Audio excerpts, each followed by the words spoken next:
अहम जो अवस्था होती है वो होती है कि पौधों में से फ्लावरिंग का ठीक समय पे और ठीक से निकलना, यूनिफॉर्म साइज में निकलना, एक जैसा निकलना और एक समय में निकलना। आगे पीछे होते हैं तो भी फिर फलों का नीचे ऊपर होता है। जब हार्वेस्ट को आता है तो एक फल बड़ा होता है, दूसरा फल छोटा होता है। यहाँ पे इस तरीके की अनबैलेंस फ्लावरिंग ना निकले, इसके लिए प्लांट हेल्थ केयर बहुत अहम रोल करता है। अभी वापस दोहराऊंगा मैं कि प्लांट हेल्थ केयर का इस्तेमाल अपने को 2 ml प्रति लीटर से फ्लावरिंग निकलने से पहले 1 बार, 2 बार, 3 बार भी कर सकते हैं। अगर अपने पास में ऐसा लग रहा है कि भाई पौधा बहुत अच्छा है, बहुत अच्छा रिस्पॉन्स हो रहा है, हम लोग रासायनिक खाद को कम कर रहे हैं। अगर रासायनिक खाद का इस्तेमाल और रासायनिक न्यूट्रिएंट का इस्तेमाल अगर हम लोग कम करते हैं तो यहाँ पे प्लांट हेल्थ की एक आध मतलब जो एप्लीकेशन है वो आप बेशक बढ़ा सकते हैं। इससे फायदा ही होगा, इजाफा ही इससे होगा। इसलिए कम से कम लोग 2 या 3 स्प्रे को यहाँ पे कर सकते हैं। इसका भी यहाँ पे पैकिंग 500 ml में दिया है। 500 ml में अपने को एक स्प्रे 200 लीटर पानी के साथ एक साथ में घोल के पूरा दे सकते हैं। ये हुआ प्लांट हेल्थ केयर का अपने यहाँ पे जो दिख रहा है। अब यहाँ पे आने वाले वीडियो में आपको दिखाऊंगा कि प्लांट हेल्थ केयर का इस्तेमाल करने से कंट्रोल जहां पे रखा है, जहां पे इस तकनीक का इस्तेमाल नहीं किया, जहां पे इस तकनीक का इस्तेमाल किया, वहां पे आने वाली फ्लावरिंग, वहां पे जो तरह से जिस ताकत से निकलेगी वो भी आपको वीडियो के माध्यम से कंट्रोल और ट्रीटेड का पूरा यहाँ पे एक सीरीज हम लोग आपके लिए लेके आ रहे हैं। जब हमने सोयाबीन डाला तब से सॉइल हेल्थ केयर को और प्लांट हेल्थ केयर को कंट्रोल और ट्रीटेड में रख के आपके सामने वो नतीजे हम लोग लेके आने वाले हैं। जब दिखाने लायक टेक्नोलॉजी है, जब टेक्नोलॉजी अपना इतना कंट्रोल और ट्रीटमेंट में फर्क दिखाती है, पौधों पे फर्क आता है, तो हम लोग की इस वीडियो के माध्यम से आप तक ये नतीजे देने का काम यहाँ पे अपने पीछे शुरू हुआ है। जैसे जैसे नतीजे आएंगे वैसे वैसे वीडियो आपके लिए रिलीज हो जाएंगे और वीडियो के माध्यम से आप इस टेक्नोलॉजी का क्या फायदा किसान भाई कर सकता है ये यहाँ पे हम लोग देख सकते हैं। अभी दूसरी बारी आती है। अभी हम लोग ने सॉइल हेल्थ पे काम किया, बहुत अच्छे से रूट जोन बढ़ा, बहुत अच्छे से मिट्टी बन गई, मिट्टी भुरभुरी हो गई। प्लांट हेल्थ केयर का इस्तेमाल किया, बहुत अच्छे से फ्लावर निकलने तक के न्यूट्रिएंट का जो पालन पोषण था वो भी वनस्पति के लिए हो गया। अब तीसरा आता है इस फलों का रूपांतर। इन फलों को जब परावर्तित होता है फलों के अंदर, तब यहाँ पे और एक कुछ न्यूट्रिएंट की जरूरत पड़ती है। यहाँ पे मैं एक समझाने की कोशिश करूंगा और अपने को समझना है। ये समझेंगे तो पता चलेगा कि ये 3 प्रोडक्ट का यहाँ पे क्या रोल है। अगर लाना था तो एक बोतल में क्यों नहीं लाया, यहाँ पे 3 अलग अलग क्यों लाया। पहला रोल होता है जो न्यूट्रिएंट होते हैं वो जमीन और पौधों को बढ़ाने के लिए होते हैं। दूसरे न्यूट्रिएंट होते हैं वो अपने शाखाओं का विस्तार करते हैं, फलों को निकालने में मदद करते हैं। तब दूसरी टेक्नोलॉजी आती है जिसका नाम था प्लांट हेल्थ केयर। अब अच्छी तरह से फूल आ गए, फ्लावरिंग आ गया, इसको सशक्त बनाना है, ताकतवर बनाना है और आने वाले जो फल निकलेंगे, जो भी फलियां होगी, मतलब सोयाबीन में है तो फलियां निकलेगी, अगर यहाँ पे अनार वगैरह हो गए तो फल निकलेंगे। जो भी जिस फसल पे इस्तेमाल करते हैं उसका अहम रोल सबसे ज्यादा होता है हमें फलों का वजन मिलना, हमें फलों की क्वालिटी मिलना और हमें उस फलों से पोषक तत्वों से भरपूर ऐसे जो मतलब आउटपुट्स है वो लेना है। और उसके लिए हमको यहाँ पे एक टेक्नोलॉजी जो टेराटेक ने दी हुई है उसका नाम है फ्रूट हेल्थ केयर। अब नाम ही दिया है फ्रूट हेल्थ केयर। ये फ्रूटिंग के स्टेज में उसके हेल्थ की केयर करता है।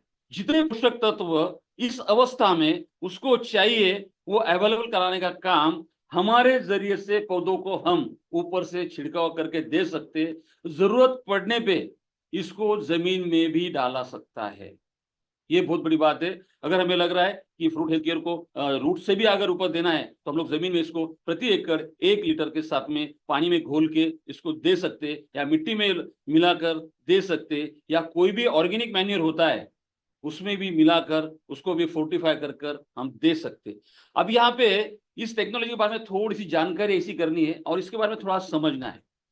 अब इसमें एक स्पेशल एक मॉलिक्यूल का बहुत अच्छे तरीके से एक रिसर्च करके दिया गया है जिसको कहा जाता है आर्थोसिलिसिक एसिड OSA। अब ये आम है, ये आर्थोसिलिसिक लेके मार्केट में काफी कॉम्बिनेशन मिलेंगे, काफी उत्पादन मिलेगी। लेकिन यहाँ पे हमने इस आर्थोसिलिसिक के साथ में टाइटेनियम का एक स्पेशल स्टेबलाइजर, एक ऐसा कॉम्बिनेशन दिया है, ऐसे एक टेक्निकल दोनों का हम लोगों ने एक मिश्रण बना के दिया है कि ये फॉर्मुलेशन के मदद से पौधा जब चाहे तब जितने चाहे उतनी न्यूट्रिएंट की प्रॉपर्टी रूट से लेके खींच के, मतलब सीधे सादे भाषा में बताओ, अन्न वहन करने की प्रक्रिया सबसे बेहतरीन तरह से फ्रूट हेल्थ केयर सकता। और यहाँ पे हमारे नतीजे के साथ में तो कंपैरिजन में और लगता है कि कोई हमारे सामने इस अच्छे नतीजे दे नहीं पाया है। तो सारी बहुत टेक्नोलॉजी मार्केट में, लेकिन इस तरह की टेक्नोलॉजी का जो कॉम्बिनेशन है, जो बनाया गया है, जो टेक्निकल्स यूज किए गए, ये बहुत ही बेहतरीन है, क्वालिटी बहुत ही बेहतरीन दी गई है, इसलिए नतीजे भी बहुत अच्छी मात्रा में। अगर आप कहने जाए परसेंटेज में, तो यहाँ पे इन मतलब तीनों प्रोडक्ट को, तीनों चीजों को जब किसान भाइयों ने इस्तेमाल किया, फिर वो ओनियन हो, फिर वो मूंगफली हो, कहने का मतलब कि ट्यूबर क्रॉप हो, या तो फिर सीड वाला हो, या तो फिर फ्रूट में हो, मतलब हॉर्टिकल्चर हो, वेजिटेबल हो, लीफी क्रॉप हो, जो भी क्रॉप में अभी हमने अब तक के नतीजे निकाले, उसमें रासायनिक खाद को हम लोगों ने 20% से तो 40% तक के, 60% तक के कम करने में कामयाबी हासिल की है। यहाँ पे ना ही बल्कि रासायनिक खाद को कम करने में कामयाबी मिली है, साथ साथ में प्रोडक्शन 20% से 60% तक के, और कुछ ऐसे किसान भाई है कि जो 80%, 80% ईल्ड को बढ़ाने में कामयाब हुए, कि उनकी जमीन इतनी फर्टाइल हो गई, जमीन इतनी उपजाऊ हुई कि थोड़े थोड़े न्यूट्रिएंट भी लगते हैं तो बहुत अच्छे तरीके से पौधों के पास जाते हैं, अच्छे तरह से रूट जोन काम कर रहा है, अच्छी तरीके से वहां पे वाटर होल्डिंग कैपेसिटी जो होती है, मतलब पानी को स्टोर करने की कैपेसिटी होती है, ये सारा जो एनवायरमेंट है, इस टेक्नोलॉजी के कारण एक दूसरे का को रिलेशन इसमें होने के कारण मिट्टी से लेके तो हमारे फ्रूट तक, मतलब हम लोग रूट टू फ्रूट में बहुत अच्छी कामयाबी हासिल की है। और ई बायोटेक्नोलॉजी के माध्यम से देश के कोने कोने में ये टेक्नोलॉजी आज के डेट में फैल रही है, और काफी अच्छे हमें परिणामों के और खुशहाली वाली, मतलब लोग हैप्पीनेस लोगों में दिख रहा है। इस टेक्नोलॉजी को हम लोगों ने जो हस्तांतरित किया है, जो हैंड ओवर किया है, उसे भी हमें बहुत अच्छी खुशी मिल रही है। अभी ये तीनों चीजों के साथ साथ हम लोगों को और दो प्रोडक्ट की यहाँ पे बहुत आवश्यकता महसूस हुई, और हम लोगों ने इस पैक के साथ में दिया है। तो नेक्स्ट प्रोडक्ट के बारे में बात करेंगे, वो प्रोडक्ट है यहाँ पे ई स्प्रेडो केयर। समझो, ई स्प्रेडो केयर। अभी क्या होता है कि आप जमीन में से बीज को बो के अंकुरित करने से तो फल निकालने तक के जो भी टेक्नोलॉजी इस्तेमाल करेंगे, उसमें फोलियर एप्लीकेशंस होते हैं, मतलब छिड़काव करना पड़ता है। और यहाँ पे मैंने आपको बताया था कि जैसे भी न्यूट्रिएंट पत्तों पे गिरता है, तो पत्ते के भी हाथ के जैसे छेदों के जैसे पोर्स होते हैं। और ये जो ई स्प्रेडो केयर है, ये यहाँ पे उन सब न्यूट्रिएंट को, कीटनाशकों को, फफूंदीनाशकों को, मतलब फंजीसाइड को, इंसेक्टिसाइड को, जो भी तत्व को आपको पौधों पे स्प्रे करना है, वहां पे इस चीज की जरूरत है। मैं ये नहीं कहूंगा कि ऐसी टेक्नोलॉजी मार्केट में नहीं है, पर यह टेक्नोलॉजी ऐसी है कि जिसे हम लोग साबित कर सकते हैं कि कितने अच्छे तरीके से पेनेट्रेट करता है। हमने इसको लेने के बाद में कुछ लैब रिपोर्ट किए, जिसको हम लोग कहते हैं पीटीओ एनालिसिस कहते हैं, मतलब पत्तों को लैब में भेजा जाता है रूट से, और ऊपर से स्प्रेइंग करने से जिस भी तरीके से टेक्नोलॉजी जाती है, वो वाकई में, वो हकीकत में पत्ते उस न्यूट्रिएंट को उठाते हैं क्या, और आने वाले फलों में, फूलों में वो न्यूट्रिएंट पाई जाती है कि नहीं, इसके भी बहुत सारे लैब रिपोर्ट्स है। वो आने वाले दिनों में जब आप ट्रेनिंग सेंटर पे आओगे, यहाँ पे एक डिटेल का ट्रेनिंग लोगे, तब इन सब चीजों को आपको बताया और सिखाया जाएगा। इसलिए आपको यहाँ पे सभी सागर सर जब बताएंगे, तब कुछ हम लोग लीडर्स हो, कुछ किसान हो, जो अच्छे तरीके से सब समझते हैं, उनके लिए एक प्रोग्राम यहाँ पे करने जा रहे हैं आगे, जो एक ट्रेनिंग सेंटर में होगा। ये ऐसा पहला एक अपने, मतलब ई बायोटेम आपके लिए इस तरह से एक प्रोग्राम लगाएगी कि आप हॉल के अंदर थ्योरी को समझ रहे हैं, टेक्नोलॉजी को समझ रहे हैं, और हॉल से बाहर लंच के बाद बाहर निकलते हो, पत्ते, पौधे और रूट और मिट्टी को समझ रहे हो। मतलब एक दिन के अंदर आप मिट्टी, मतलब जो आने वाली फसल, टेक्निकल प्रैक्टिकल समझ रहे हो, और थेरेटिकल भी समझ रहे हो। इसके लिए आपको यहाँ पे सागर सर जब बताएंगे, उस तरह से आपको उस तरह का ट्रेनिंग दिया जाएगा। अब ये बात है, ये सब विषय निकला था ई स्प्रेडो केयर में क्या होता है। तो ई स्प्रेडो केयर आपको, जब आप छिड़काव करते हो, इसको आधा ml पर लीटर, बहुत कम लगता है ये, आधा ml से भी कम ले लो, पर चलो एक समझने के लिए, और इससे तो आसान होगा कि हमने इसको 0.5 ml पर लीटर किया, 200 लीटर की टंकी है, इसको उतना ही आधा ml से डाल दो, उतना कर दिया।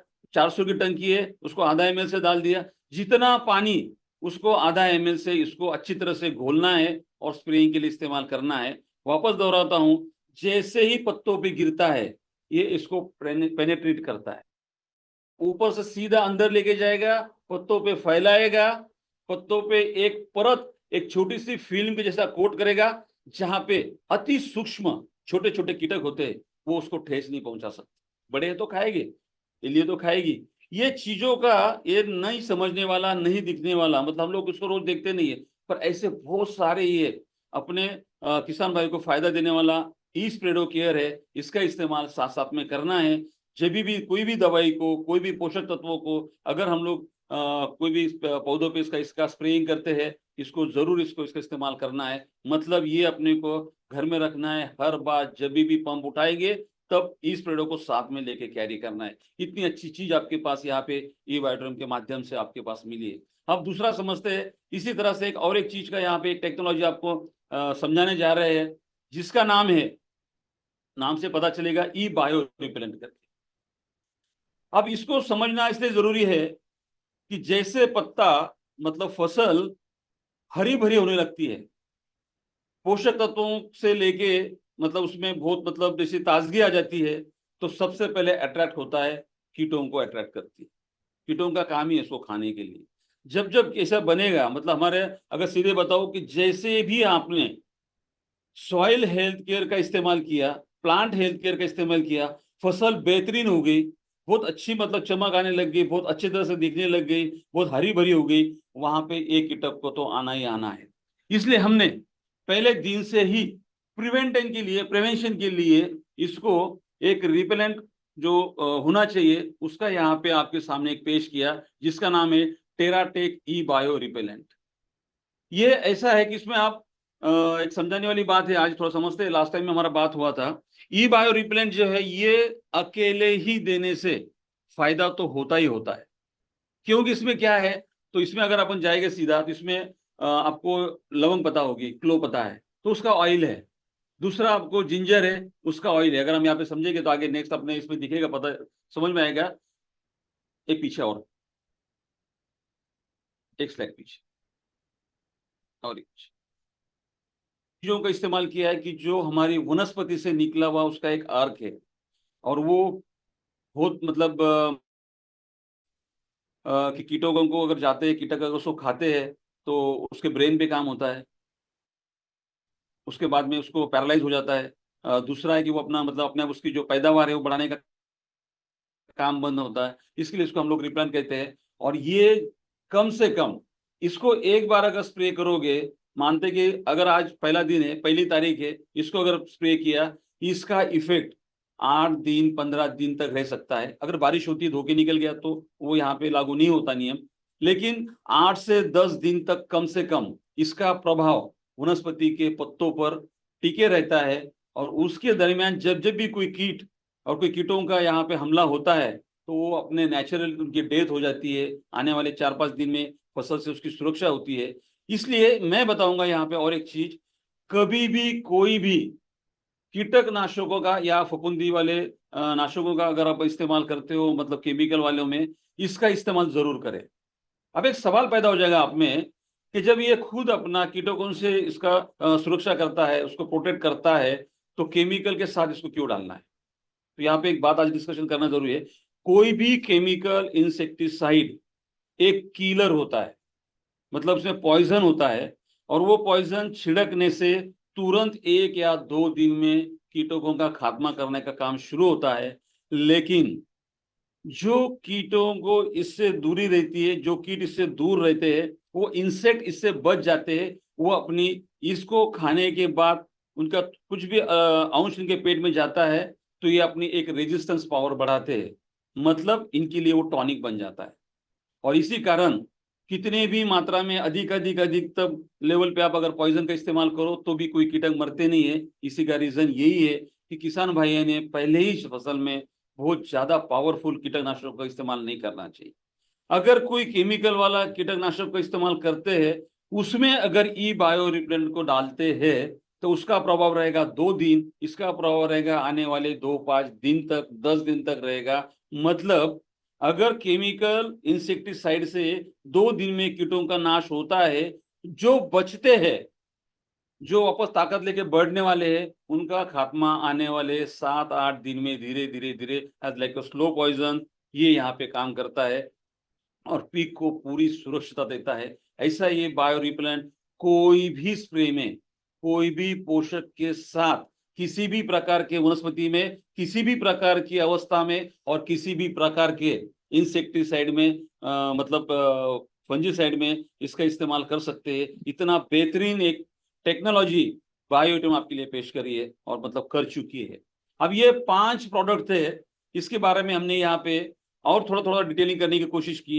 हम लोग कोशिश कर रहे हैं कि हमारे ये 4-5 सेशन में हम धीरे धीरे धीरे धीरे इन चीजों को बढ़ाते जाए और आप इसको समझे और एक ऐसा मतलब नॉलेज आपके पास में आ जाए कि ये टेक्नोलॉजी आपको पूरे की पूरी समझे। और ये टेक्नोलॉजी का इस्तेमाल करने से, ये 5 प्रोडक्ट को इस्तेमाल करने से, इनके पोषक तत्वों को जमीन से लेके तो पौधे तक डालने से आपके आने वाली कल की आमदनी है, मतलब जो कल का प्रोडक्शन है, वो यहाँ पे 50-60% हम लोग बढ़ा सकते हैं। दूसरी बात यहाँ पे करना भी थोड़े से आखिर के सेशन में कि हम लोगों का यहाँ से ई बायोटूरिंग के प्लेटफॉर्म पे टेराटेक टेक्नोलॉजी किसान भाई के कॉस्ट ऑफ प्रोडक्शन के लिए काम करेगी। किसान भाई का प्रोडक्शन कॉस्ट कैसे कम हो जाएगा, उसका उत्पाद कैसे बढ़ेगा और आने वाला जो मतलब वो प्रोडक्शन निकालेगा, जो आउटपुट जाएगा, वो पोषक तत्व से कैसा भरपूर होगा। मतलब हम लोगों को न्यूट्रिएंट वाला जो भी खान पान हम करेंगे, उस चीज के लिए हम लोग यहाँ पे कटिबद्ध रहेंगे। ये आज यहाँ पे हम लोगों को आश्वासन देते हैं और यही यहाँ पे हम लोग हमारा जो उद्दिष्ट है ये आपके सामने रखते हैं। तो अभी अगर कोई इस तकनीक को लेके, अगर कोई आज के सेशन के अगर कोई सवाल अगर आपसे हो तो हम लोग यहाँ पे हम लोग उस पर डिस्कस कर सकते हैं। उस सवालों का जवाब देने का हम लोग प्रयास करेंगे और ताकि आपकी दिमाग मतलब आपको यहाँ पे इसको शंका आपको नहीं रहेगी। बिल्कुल। तो प्रतीक भाई अगर यहाँ पे कोई शंका आती है तो आप वहां से इनबॉक्स में जो आए बताना, हम लोग कोशिश प्रतीक भाई करेंगे कि उनसे या यहाँ पे प्रतीक हम भाई लोग हर एक से डिस्कस करें। क्वेश्चन ले लेना, क्वेश्चन के आंसर्स एक्सपर्ट दे देंगे तो मैक्सिमम लोगों से क्वेश्चन ले लेना। श्योर सर, श्योर, बिल्कुल। Okay Okay, first of all, thank you so much, sir, for the wonderful knowledge you given to all the participants of eBiotorium. अब सर कुछ क्वेश्चनिंग की बात करते हैं। काफी सारे क्वेश्चंस चल ही रहे थे ऑलरेडी और अब उस क्वेश्चंस की और हम मूव करते हैं। ओके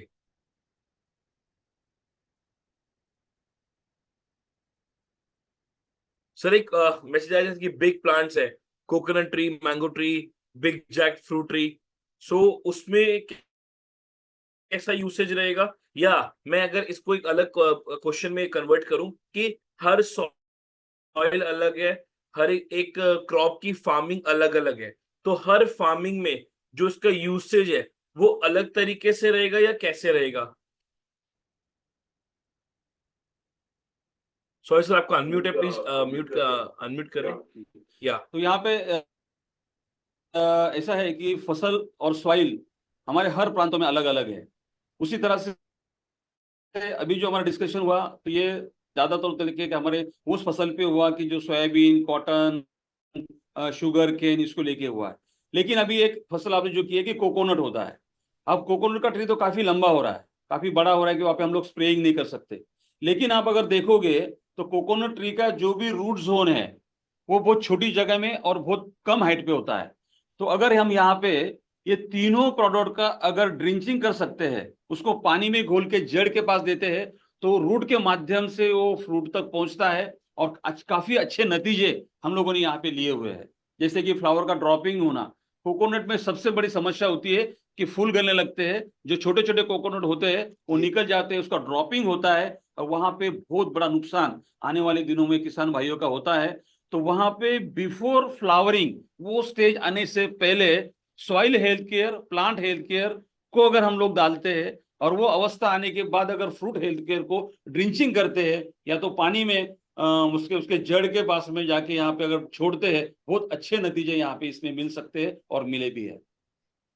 ओके, जब हम इसको यूज कर रहे हैं, काफी लोग मैसेज आ रहे हैं, या जब हम इसको यूज कर रहे हैं, कोई भी फार्मर इसको यूज करता है, तो उसके साथ उसको कोई और केमिकल, जैसे वेदर केमिकल, फर्टिलाइजर्स है, या कुछ भी उसको साथ में यूज कर सकता है क्या? सिर्फ इसी को यूज करे?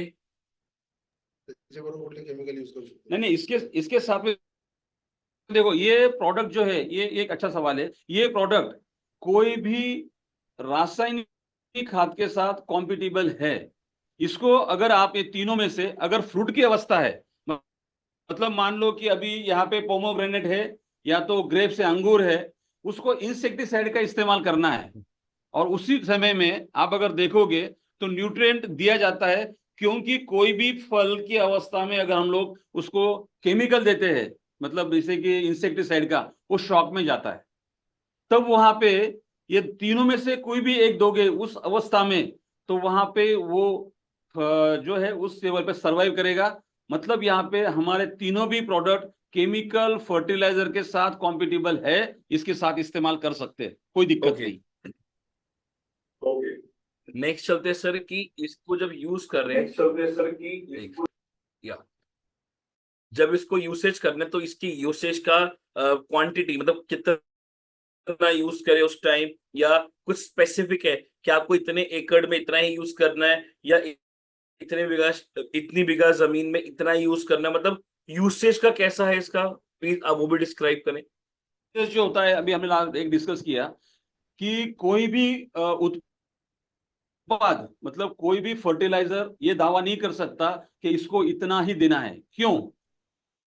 तो सॉइल के अंदर जो रिक्वायरमेंट है वो हमें नहीं पता है, जब तक कि हम सॉइल एनालिसिस नहीं करते, मिट्टी की जांच नहीं करते, वो एनपीके का पैरामीटर्स हमें नहीं समझता, सूक्ष्म अन्न द्रव्य जो होते हैं, मतलब माइक्रो न्यूट्रिएंट्स का वो पैरामीटर नहीं समझता, तब तक के डिजाइन नहीं कर सकते। लेकिन यहाँ पे हमने एक बात की है कि पूरे भारतवर्ष में अगर आप देखोगे तो मिट्टी की जांच करना हमारे किसान भाइयों के लिए बहुत बड़ा काम लगता है। तो हमने रैंडम कोई भी किसान इसके अच्छे नतीजे और डालने के बाद वही क्रॉप डिजाइन किया है। 1 एकड़ के लिए कोई भी प्रोडक्ट 1 लीटर से कम नहीं डालना है, ज्यादा डाल सकते पर कम से कम 1 लीटर पर एकड़, ये तरीके से जाना ही चाहिए। ओके, हॉर्टिकल्चर अगर दूसरा हॉर्टिकल्चर अगर है, अभी होता क्या है कि जैसे हमने सॉइल हेल्थ करके इस्तेमाल किया, तो फलों में बहुत बड़ी वृद्धि होती है। मतलब मान लो कि एक झाड़ पे 30 किलो आना है, तो यहाँ पे 50 किलो आ जाता है। उस टाइम में न्यूट्रिएंट की जो कमतरता नहीं हो आगे करके, हम 1 लीटर के बजाय 2 लीटर 3 लीटर हॉर्टिकल्चर में इस्तेमाल कर सकते, इसके मात्रा को बढ़ा सकते। ओके सर, नेक्स्ट क्वेश्चन पे जाते हैं, क्योंकि काफी सारे जो क्वेश्चंस आ रहे हैं मैं उनको क्लब करके एक क्वेश्चन बना के आपके सामने रिप्रेजेंट कर रहा हूँ, जिससे मैक्सिमम क्वेश्चंस क्लियर हो जाएंगे।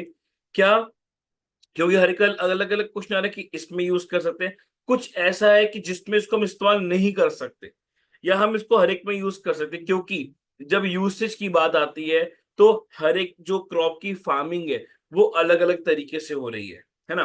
तो उस काफी लोगों के क्वेश्चन आ रहे हैं कि इसमें यूज कर रहे हैं, चावल की खेती करनी है, गेहूं की खेती करनी है, उसमें कैसा यूज करें, उसमें कैसा?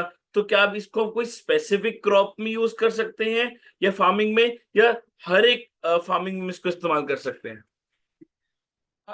सवाल है, हम तो कहेंगे, एक आसान भाषा में आपको एक जवाब देंगे। जहां मिट्टी में बीज बोआ जाता है और वहां से पैदावार ली जाती है, ये तीनों टेक्नोलॉजी वहां चलती है। फिर वो पानी में की पैडी हो, फिर वो कर्नाटक की कोकोनट हो, या तो फिर केरला साइड में हो, जहां भी मतलब नॉर्थ ईस्ट साउथ में जहां भी मतलब स्पाइसेस हो, पल्सेस हो, या तो फिर कोई कैश क्रॉप हो, हॉर्टिकल्चर हो, हर जगह चलती है। ऐसा कोई भी पौधा, कोई भी मिट्टी नहीं है जहां पे इस टेक्नोलॉजी को इस्तेमाल नहीं किया जा सकता। जहां जहां मिट्टी में खेती की जाती है वहां वहां ये टेक्नोलॉजी यूज होती है। Okay, great sir. एक और क्वेश्चन पूछूंगा जरूर, क्योंकि ये सब ज्यादा क्वेश्चंस है।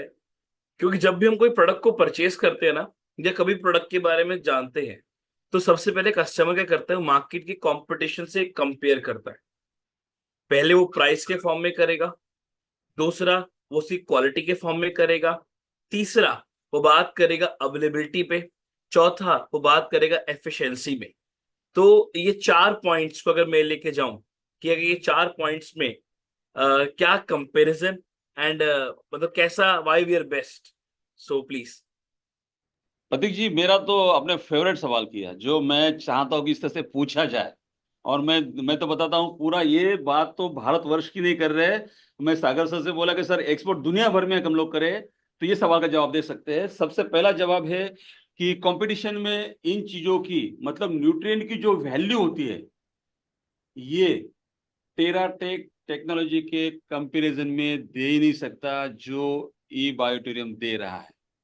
ये हम लोग उसके मतलब बिल्कुल। और ये प्रतीक जी, मैं इसका जवाब दूंगा कि ना तो कोई बोतल को बोतल लगे नापे, ना तो कोई लिक्विड को क्वांटिटी से नापे।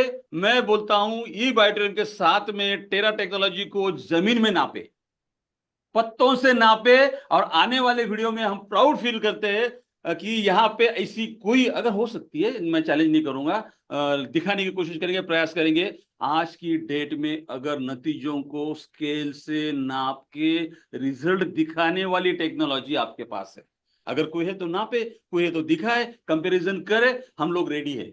और विनम्रता से बिल्कुल हम लोग करेंगे कि भाइयों ये हमने दिया है और इसी के कारण आया है, ना तो हमें गर्व है ना कुछ है, हम तो सेवा में आए हैं।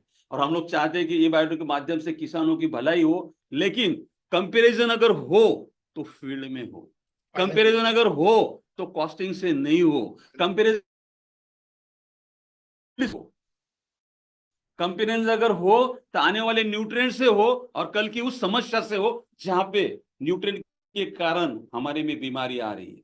हम लोग इस तत्व से कभी भी कंपेयर करेंगे, यह है पहला सवाल। दूसरा था प्रोडक्ट महंगी कैसे पड़ती है, उसका सवाल तो यही जवाब मिलता है कि जब आप 1 एकड़ में ये कीट को, मतलब ये पैक को लेते हो, ये टेक्नोलॉजी को डालते हो, आने वाली पैदावार, होने वाला खर्च, मतलब फसल को काट के मार्केट में बेचने से पहले जो पॉकेट में रासायनिक खाद का खर्चा बचा है वो तो प्रॉफिट है। वो प्रॉफिट किसी से कंपेयर कर लो, 30-40% फर्टिलाइजर को कम करो, ये सवाल पे जवाब दिए जाएंगे, कंपैरिजन किया जाएगा। कल कॉपी पेस्ट होगा हमारे साथ में कि ई बायोटेरियम बोलता है 30% रासायनिक खाद कम करो, 30%, 40% रासायनिक खाद कम भी कर लेंगे कंपैरिजन में, लेकिन पैदावार कहां से बढ़ाएंगे, न्यूट्रिएंट का कंपैरिजन कहां से करेंगे? ये तो हम लोग आने वाले फील्ड में और अपने ट्रेनिंग सेंटर में बहुत बेहतरीन से ये जवाब के सवाल सब मिल जाएंगे। और प्रतिभा का तीसरा सवाल क्या था, मैं समझू वापस एक बार। Sir efficiency. यस, अभी एफिशिएंसी कैसे निकालेंगे, इसलिए मैं आपसे बात कर रहा हूं। ये एफिशिएंसी किस चीज की निकालनी चाहिए? अगर मैं यहाँ पे इस बार अगर बात करूं तो मैं 3 सवाल करता हूं। सवाल करता हूं, किसान के पास में जो जमीन है, मतलब मेरा किसान भाई जिस जमीन का मालिक है, क्या उस जमीन में उतनी ताकत है जितनी सीड में देने लायक है? मैंने पहले प्रोग्राम में बोला था। तीसरी एफिशिएंसी बताऊं, जमीन ताकतवर है, सीड ताकतवर